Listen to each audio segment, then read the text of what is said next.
Assalamualaikum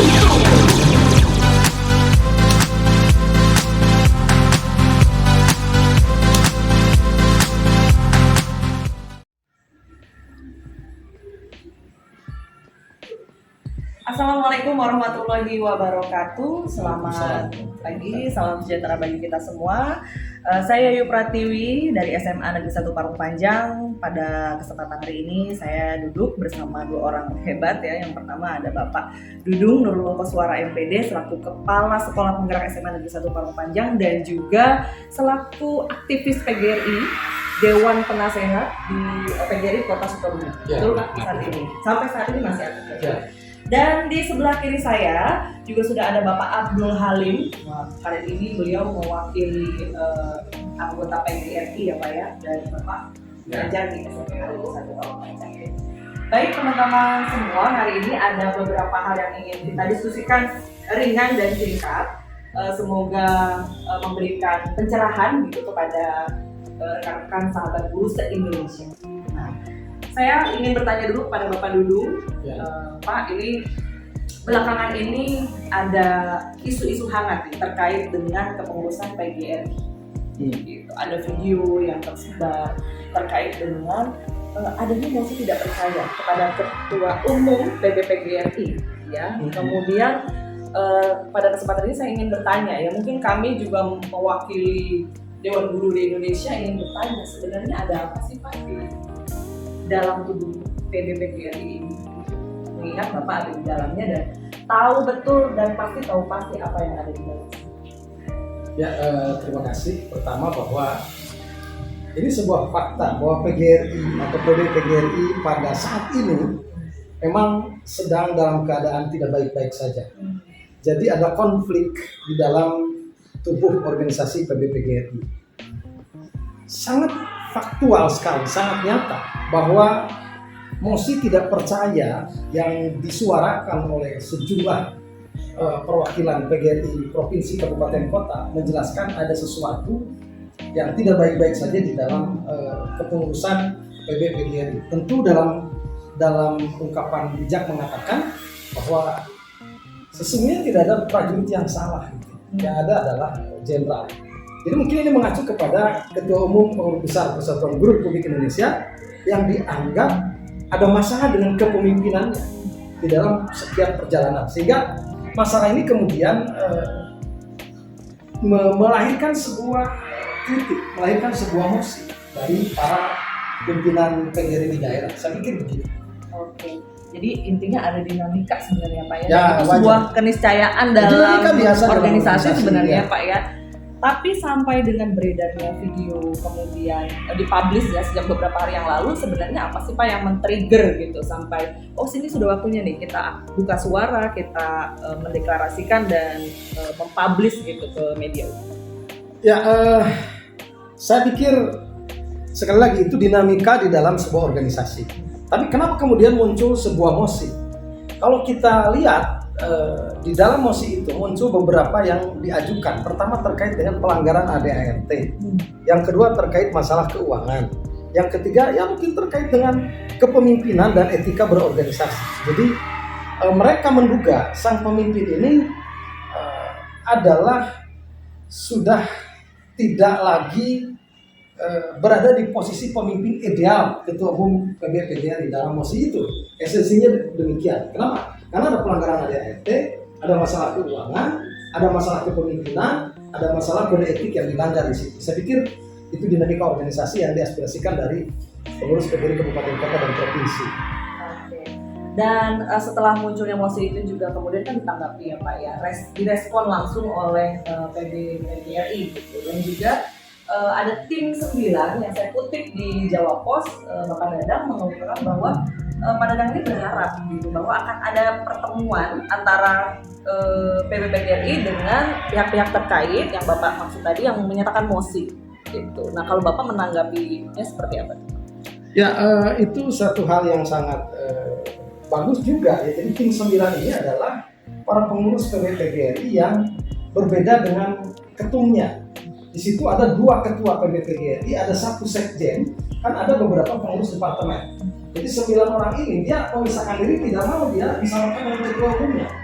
lalu kemudian membaca konflik, dia menerima aspirasi dari para pimpinan PGRI Kabupaten Kota dan Provinsi dan menyatakan perlunya turun atau terlibatnya Dewan Pembina ya, bahkan mungkin pihak lain, kementerian juga atau pihak-pihak yang berhubungan dengan organisasi profesi untuk terlibat menyelesaikan masalah ini. Jadi ini perlu ada pihak lain menengahi agar sesuatunya lebih clear, tidak tarik-menarik dari dua kekuatan yang pro dan kontra, mungkin begitu. Dan juga ada peran besar sebenarnya PGRI ya Pak yang kita harapkan gitu di kepengurusan PGRI gitu. Apalagi PGRI juga diharapkan bisa memperjuangkan nasib guru, hak-hak guru seperti itu. Nah dengan adanya konflik ini Pak di dalam internal PGRI, sebenarnya kalau Bapak sendiri merasa yang tadi pihak lain siapa sih Pak yang menurut Bapak berperan besar untuk menengahi, menjadi mediator, menjadi penengah gitu atas polemik ini? Ya sesungguhnya kita bisa menjalankan mekanisme organisasi ya. Di situ ada Dewan Pembina PGRI. Dewan Pembina PGRI mengapa tidak mempelajari mosi tidak percaya, mempelajari masukan dari tim 9, kemudian nanti menentukan dalam satu meja kita diskusi, boleh, atau bila perlu silakan saja ujung-ujungnya KLB atau ada pimpinan baru yang menggantikan sementara agar PGRI tidak berjalan konflik, biar tidak tarik-menarik.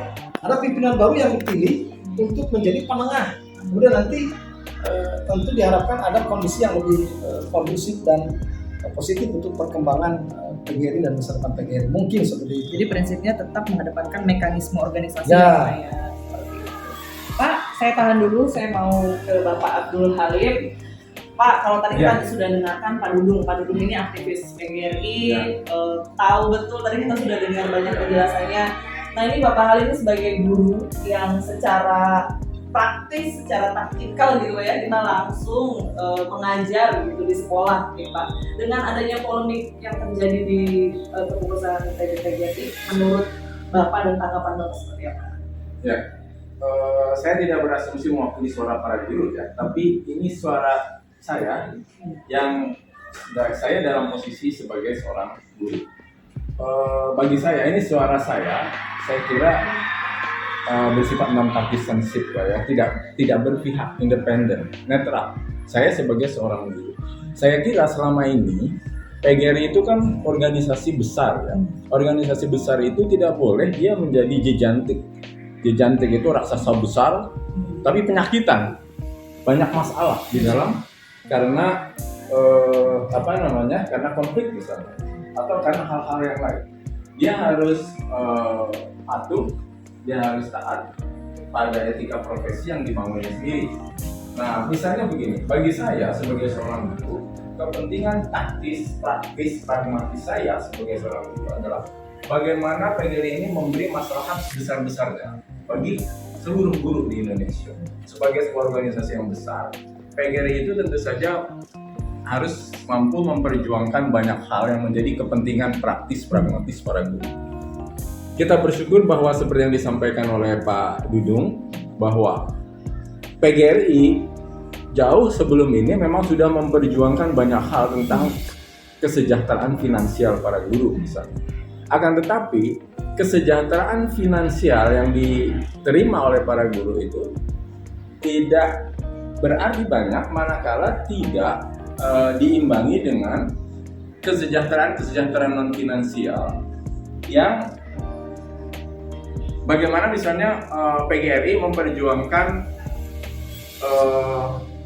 seorang nasib para guru di Indonesia, misalnya dia bisa memberikan anak-anaknya, para guru yang berprestasi misalnya, diberikan kesempatan untuk belajar pada perguruan tinggi negeri yang mereka minati. Misalnya kesejahteraan non finansial lain yang harus diperjuangkan juga oleh para guru. Bagaimana misalnya PGRI memperjuangkan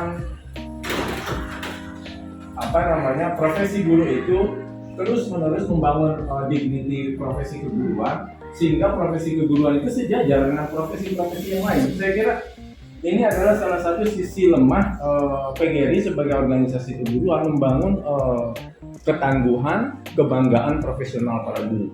Saya kira dibandingkan dengan organisasi-organisasi profesi yang lain, PGRI dalam hal ini harus diakui memang masih agak tertinggal. Saya kira itu hal-hal yang memang harus terus-menerus disuarakan dan diperjuangkan oleh PGRI, dan itu dari sudut pandang saya sebagai seorang, saya kira begitu. Oke, jadi ini kalau di sudut pandangnya seorang guru Pak, ternyata masih banyak PR-nya. Ya, Kalau bisa betul. fokusnya bukan di satu titik secara finansial saja, tapi non finansial juga ikut Kebijakan. dipikirkan, kebijakan. Oke. Memperjuangkan kebijakan. Dan terima kasih Pak Halim sekali lagi. Pak Dudung, saya minta closing statement-nya Pak untuk pertemuan kita hari ini. Ya, pertemuan kita hari ini sangat luar biasa. Terima kasih Bu Yayu, Pak Halim tadi sudah memaparkan luar biasa. Sebagai closing statement pada hari ini, saya hendak menyampaikan, selamatkan guru, selamatkan PGRI, sukseskan tujuan pendidikan nasional, dan semua pihak yang kompeten serta punya kuasa terlibatlah dalam membangun organisasi profesi PGRI yang jauh lebih baik. Terima kasih. Terima kasih Pak Dudung atas waktunya. Teman-teman, kita sudah lihat dua sisi, dua pandangan dari aktivis PGRI dan juga dari perwakilan anggota PGRI di Ranting Parung Panjang. Dan tentunya kita berharap apa yang terjadi pada saat ini segera berlalu, segera ada jalan keluarnya, dan juga seperti yang Bapak sampaikan tadi, di pundak PGRI ini banyak sekali harapan para guru se-Indonesia menumpukan nasibnya di PB PGRI seperti itu. Dan tadi seperti apa Pak? Selamatkan guru, selamatkan PGRI, sukseskan tujuan pendidikan nasional. Bareng-bareng dong Pak. Selamatkan guru, Selamatkan guru, ayo Pak, bareng-bareng Pak. selamatkan guru, selamatkan PGRI, sukseskan tujuan pendidikan nasional. Terima kasih, saya Yu Pratiwi. Wassalamualaikum warahmatullahi wabarakatuh. Waalaikumsalam warahmatullahi wabarakatuh.